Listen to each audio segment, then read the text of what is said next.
अस्सलाम वालेकुम। ये हमारे जायद भाई हैं माशाल्लाह से, और हमारे काफ़ी पुराने एग्रीमेंट मेंबर हैं और दड़ माल लाते हैं। आज इनकी फरमाइश पे एक वीडियो बना रहे हैं। 10 पेयर लाए हैं। वीडियो के लिए टाइम तो नहीं मिल रहा, क्योंकि आपको पता है कि जमीर बेट फार्म पाकिस्तान में 1 और 2 को करोड़ों का माल आता है और हम फुल बिजी रहते हैं। जायद की फरमाइश पे एक वीडियो बना रहे हैं। खरगोश लड़ रहे हैं, लड़का बंद कर रहे हैं। और ये माशाल्लाह जायद भाई आप पैसे गिने तो ये जायद भाई हैं और 10 पेयर लाए हैं पूरे। और ये इनकी फरमाइश थी कि आप मेरी वीडियो बनाएं, तो इनकी मैं वीडियो बना रहा हूँ माशाल्लाह से। ये हमारे जायद भाई हैं और ये इनकी पेमेंट हो गई है।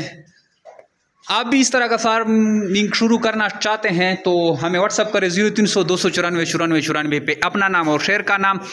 1 और 2 को हमारी ख़रीदारी के दिन होते हैं, पूरे पाकिस्तान से माल आता है और जल्दी हम उसको माल का वज़न करते हैं, कस्टमर को वीडियो बेचते हैं। जो माल भिजवाते हैं उनको पेमेंट ऑनलाइन की जाती है, और जो ख़ुद लाते हैं जैसे हमारे जायद भाई हैं उसकी जो है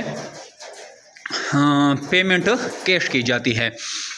अगर आप इंटरेस्टेड हैं और इस तरह का फार्म बनाना चाहते हैं, पैसे कमाना चाहते हैं, तो आइए जमीर बेट फार्म पाकिस्तान का हिस्सा बने। घर बैठे लाखों रुपए मुनाफा हासिल करें। नहायत ही आसान कारोबार है, मुनाफा बख्श कारोबार है। हर महीने आप 8-10 लाख रुपए कमा सकते हैं अगर आप अच्छी तरीके से फार्मिंग को हैंडल कर सकें। नहायत ही आसान कारोबार है। जल्दी से जल्दी हमें व्हाट्सअप करें। हमारे सोशल मीडिया के प्लेटफॉर्म में हैं, जमीर बेट फार्म पाकिस्तान के नाम से हैं सारे, टिकटॉक, यूट्यूब, फेसबुक, उनको भी आप ज्वाइन करें और सब्सक्राइब करें। वहाँ से भी आपको मालूमात मिल सकती है। अगर आप इंटरेस्टेड हैं तो हमें व्हाट्सअप करें 0300 294 94 94 पे अपना नाम और शहर का नाम, तो आपको सारी मालूमात भेज दी जाएगी। थैंक यू, अस्सलाम।